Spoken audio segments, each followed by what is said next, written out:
నాకు ఇగో నేను సమీకరణాలు రీత్యా బీసీ టికెట్ ఇస్తున్నానని చెప్పేసి చెప్తున్న జగన్మోహన్ రెడ్డి చాలా నిర్విధికంగా అబద్ధాలు ఆడుతూ కూడా జనాలను మెస్ప్రైజ్ చేసే పనిలో ఉన్నారు. ఏం సార్ ఎట్లా చూడొచ్చు సార్ దీన్ని మాత్రం మీరు చెప్పండి సీరియస్గా. ఎందుకంటే మీలాంటి వాళ్ళు మాట్లాడాలా, జనాలకు తెలియాలా. ప్రతిదీ క్యాస్ట్ కార్డ్ అనే రూపంలో జగన్మోహన్ రెడ్డి ఎంత అరాచకం చేశారు మీరు అందరూ చూశారు. మనం మాట్లాడచ్చు, మాట్లాడకపోవచ్చు, కానీ సీఎం స్థాయి వ్యక్తి ప్రతి చోటుకి వెళ్ళినప్పుడు ఏం మాట్లాడుతున్నాడు?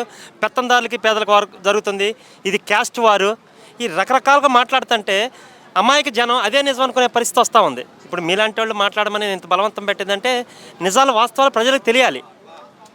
ఇవాళ బీసీలు గుర్తుకొస్తే బీసీకి ఇచ్చినంత మాత్రం బీసీ క్యాండిడేట్ని కించపరిచినట్టు మనం ఒకడు ఓసీ ఒకడు బీసీని అనే కాదు. బీసీలకి ఇది ఒక మొట్టమొదటి నుంచి బీసీలు ఏమైంది, బీసీకి మేము అంతకుముందు కుటుంబేషన్లు ఏంటి, ఇంకోటి ఏంటి చేపల వల్ల ఏంటి, పడవలకి రాయితీలు ఏంటి, ఇంజన్లకి రాయితీలు ఏంటి, ఇవన్నీ ఇచ్చాం. మరి అవన్నీ తీసేసి అమ్మఒడి అయ్యఒడి ఇచ్చి ఇవన్నీ ఎగ్గొట్టేసి వాళ్ళు మేము బీసీకి ఇచ్చామంటే ఎక్కడ సరిపోదు. బీసీ అయినా ఓసీ అయినా మనం అలా కులాలను విడగొట్టద్దు, మనకు అందరూ సమానమే. బీసీ ఒకళ్ళు, ఓసీ ఒకళ్ళు, లేదా ఇంకో కులం ఒకటి, ఎస్సీ ఎస్టీ, అందరిలో ఎవరి దాంట్లో అయినా బ్లడ్ అనేది ఒకటే. అది విడగొట్టకూడదు.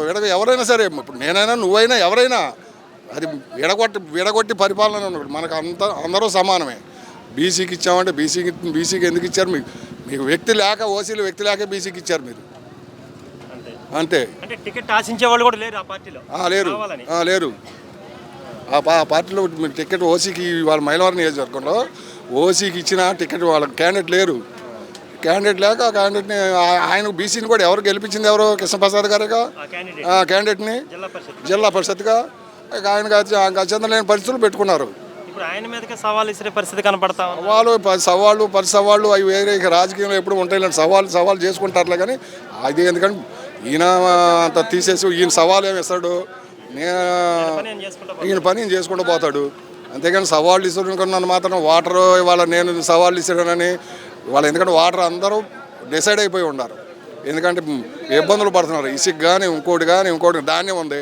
ఇవాళ ఎన్టీఆర్ జిల్లాలో కృష్ణా జిల్లా దాడవా ఉంటే బోర్ల కింద మేము కష్టపడి వేసుకుంటే అవి కొంటలా. ఏం అన్యాయం చేసింది ఎన్టీఆర్ జిల్లాను, కృష్ణా జిల్లా, అటు మళ్ళీ గోదావరి జిల్లాలకు కొంటున్నారు. ఒడ్డు ధాన్యం ఇప్పుడు 1300 రైస్ మిల్లరు 1650 ఉంటే 1300కి ఇస్తావా అంటున్నారు. అట్లా కోసి ఆరబోసి ఉండే ఒక్కొక్కరు 20 ఎకరాలు 15 ఎకరాలు. అది మరి ఇవాళ ఎలక్షన్ కోడు ఏది ఇచ్చేది మరి ఎందుకు? ఇప్పుడు ఒకటి గోదావరి జిల్లా పంట వేసావు, ఈ క్రాప్ చేసావు, కొనాలిగా నువ్వు. మరి ఏది కొంటలా? మద్దతు ధర కొనాలిగా. కొనకపోతే 1650 1300 తీసుకుంటున్నారు. 1250 1300. రైతు ఏమైపోతాడు? 6 కాలం మనిచ్చి ఎకరానికి ఎంత పోతుంది? మినిమం 40 బస్తాలు. 40 అంటే 4 3 12 15,000 రూపాయలు, 4 5 20 15,000 రూపాయలు లాస్ పోతున్నాడు. ఇదంతా ఎట్లా కవర్ అయ్యేది? అందుకని బీసీ అని, ఎస్సీ అని, ఎస్టీ అని కాదు, అందరూ సమానమే.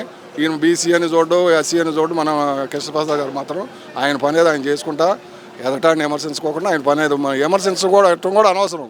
ఎవరి పని వాళ్ళు చేసుకుంటూ పోతే మనకు కరెక్ట్. ఎవరండి అసలు దోర్నాల తిరుపతిరావు అనే వ్యక్తి గురించి చెప్పాలంటే అసలు ఏంటి అంత స్థాయి కలిగిన వ్యక్తి కూడా కాదని మాట్లాడుతున్నారు వాళ్ళ పార్టీలో. వాళ్ళన్నా అది మనం అనకూడదండి. వాళ్ళు స్థాయి కాదు అని మనం, ఎందుకంటే వాళ్ళు నుంచున్నారు, మనిషి నుంచున్నాడు నుంచోబెట్టుకొని, అంతేగాని స్థాయి మనిషి అని ఆ స్థాయిలో మనం ఎంచొద్దు. ఎందుకంటే అది మనకు అనవసరం. అది స్థాయిని మనం, ఎందుకంటే స్థాయి లేనాడు గెలుతాడు ఒక్కోసారి గాలిలో.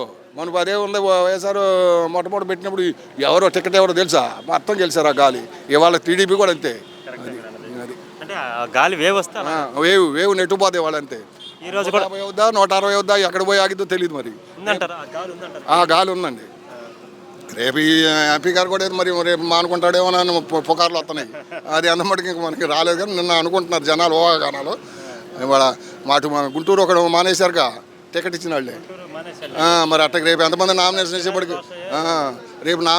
ఎంతమంది ఉంటారో, ఎంతమంది మానుకుంటారో తెలియని పరిస్థితి. ఎంపీ కూడా కొంచెం సవాళ్ళు విసురుతా ఉన్నాడు మైలవరం గెలవని. ఏదండి విసిరేది? 2 సార్లు గెలిచిన వ్యక్తి సవాళ్ళు విసిరితే, ఇప్పుడు 2 సార్లు నువ్వు చంద్రబాబు నాయకత్వంలో టీడీపీ అయినా దాంట్లో గెలిచి నీకు అంత ఎంపీ చేసి మళ్ళీ ఒకడికి పోయి సవాళ్ళు విసిరితే నీ సవాళ్ళు స్వీకరించే వాళ్ళు ఎవరున్నారు? దానికి ప్రతి సవాలుగా నువ్వు సవాళ్ళు విసిరినంత మాత్రం ఓటర్ చేంజ్ అవుతాడా? రాజకీయం మీరు చాలా చూస్తుంటారు కదా పెద్దనా, ఈ 5 సంవత్సరాలు రాజకీయం చూస్తే ఏమనిపించింది? 5 సంవత్సరాలు చూసింది. అంతకుముందు నేను 1983లో నాకు ఓటు వచ్చింది, ఎన్టీ రామారావు పార్టీ పెట్టిన కానిసి. మరీ రాజకీయం అనేది అసలు ఇంత ఎప్పుడు చూడాల.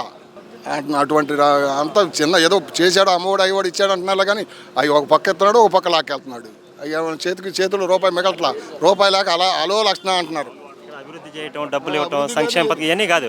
మనిషి వస్తుంటే చెట్లు కొట్టడం, అది అలా మానసిక స్థితిని తెలియజేస్తుంది. అసలు మనిషి వద్ద చెట్లు కొట్టేయాల్సిన పని ఉంది. చెట్లు పెంచుదాం.